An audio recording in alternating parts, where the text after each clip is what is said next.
Bismillahirrahmanirrahim. Assalamualaikum warahmatullahi wabarakatuh. Saudara-saudaraku sekalian yang dirahmati oleh Allah Subhanahu wa Ta'ala, pada video kali ini akan kita bahas beberapa informasi tentang Habib yang rumahnya memancarkan cahaya sampai ke langit. Di antara kota Johor dan Kuala Lumpur, Malaysia, terdapatlah sebuah desa kecil, yaitu desa yang bernama Batu Pahat, yang mana di wilayah tersebut tinggallah seorang wali yang doa beliau itu tidak pernah ditolak oleh Allah Subhanahu wa Ta'ala. Beliau adalah Al-Habib Ali bin Ja'far Al-Idrus. Beliau adalah orang yang sudah lanjut usianya, yang mana waktu beliau sering kali hanya dihabiskan untuk menemui tamu-tamu yang berkunjung ke rumah beliau siang dan malam. Rumah beliau bisa dibilang cukup sempit dan sederhana saja, namun para habaib dan ulama-ulama di seluruh dunia bila berkunjung ke Malaysia pastilah akan berkunjung ke rumah beliau juga. Di antara para habaib besar yang pernah berkunjung ke rumah beliau adalah Al-Habib Umar bin Hafiz Hadramaut, Said Muhammad Alwi Al-Maliki Mekah, Al-Habib Zain bin Ibrahim bin Smith Madinah, Al-Habib Hasan bin Abdullah Asyatiri Hadramaut, Al-Habib Salim bin Abdullah Asyatiri Hadramaut, dan ada juga Al-Habib Abdullah bin Abdul Qadir As-Segaf, dan banyak lagi habib-habib yang lainnya. Al-Habib Ali bin Ja'far Al-Idrus adalah orang yang kelihatan cukup sederhana saja. Beliau selalu menunduk dan dipenuhi dengan kerendahan diri serta kesopanan kepada para tamu yang datang, bersuara lembut dan penuh kasih sayang.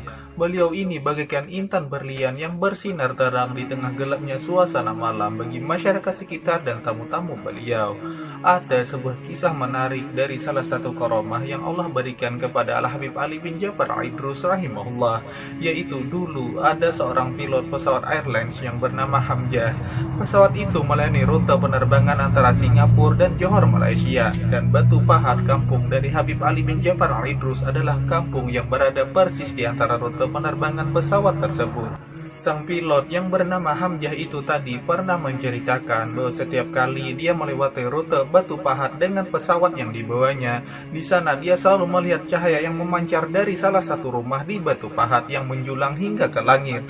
Maka sebagai pilot tentulah dia paham betul dengan kondisi tersebut yang mengharuskan dia untuk selalu menghindari cahaya tersebut supaya tidak berbenturan dengan cahaya yang menjulang itu. Dan hal itu katanya sudah berlangsung lama. Akan tetapi Hamzah si pilot ini belum bisa mengungkap misteri di balik cahaya tersebut. Hingga suatu ketika ada salah satu temannya dari Singapura yang mengajaknya untuk bersilaturahmi kepada Habib Ali bin Ja'far Al-Idrus di Batu Pahat, Malaysia. Maka ketika mereka berdua sampai di rumah sang Habib, Hamzah ini pun baru ingat dan seolah-olah tersadar dari misteri yang selama ini ia pendam. Karena rumah Habib Ali ini ternyata persis berada dari arah rute sinar yang menjulang sampai ke langit yang biasa dilaluinya dengan pesawat. Sehingga barulah setelah itu dia menemukan jawabannya, bahwa cahaya bersinar yang dilihat dari atas langit itu ternyata berasal dari rumah Al-Habib Ali bin Ja'far Al-Idrus. Di antara karomah beliau yang lain adalah pernah juga suatu kali Al-Alamah Al-Musnid Sayyid Muhammad Alwi bin Abbas Al-Maliki rahimahullah berkunjung pada beliau. Di sepanjang jalan Sayyid Muhammad Alwi berbicara tentang kerinduan beliau kepada Rasulullah SAW. Dan ketika sampai di kediaman Al-Habib Ali bin Ja'far Al-Idrus, ternyata semua tamu yang datang tidak diperkenankan masuk oleh Habib Ali kecuali Said Muhammad Alwi Al-Maliki saja. Beliau berdua pun cukup lama masuk di dalam kamar, sampai keluarlah Said Muhammad Alwi Al-Maliki dari kamar tersebut dengan air mata yang bercucuran seraya beliau berkata, "Hajat saya untuk bertemu Rasulullah sudah terkabul, ucap Said Muhammad Alwi Al-Maliki sambil menutup wajah beliau tanpa berkata apa-apa lagi pada siapapun atas apa yang terjadi di dalam kamar Habib Ali bin Ja'far Al-Idrus kala itu. Hal itu karena Rasulullah hadir secara yaqazatan atau hadir di alam sadar untuk menemui Said Muhammad Alwi Al-Maliki di kamar Habib Ali bin Ja'far Al-Idrus. Habib Ali bin Ja'far Al-Idrus sendiri meninggal dunia pada hari Kamis sore tanggal 13 Mei tahun 2010 bertepatan dengan 40 hari meninggalnya Al-Qutub Al-Habib Abdul Qadir bin Ahmad As-Segaf Jeddah. Di saat Habib Ali meninggal waktu itu, seluruh habaib di Malaysia dan di dunia pun langsung gempar setelah mengetahui kabar duka ini.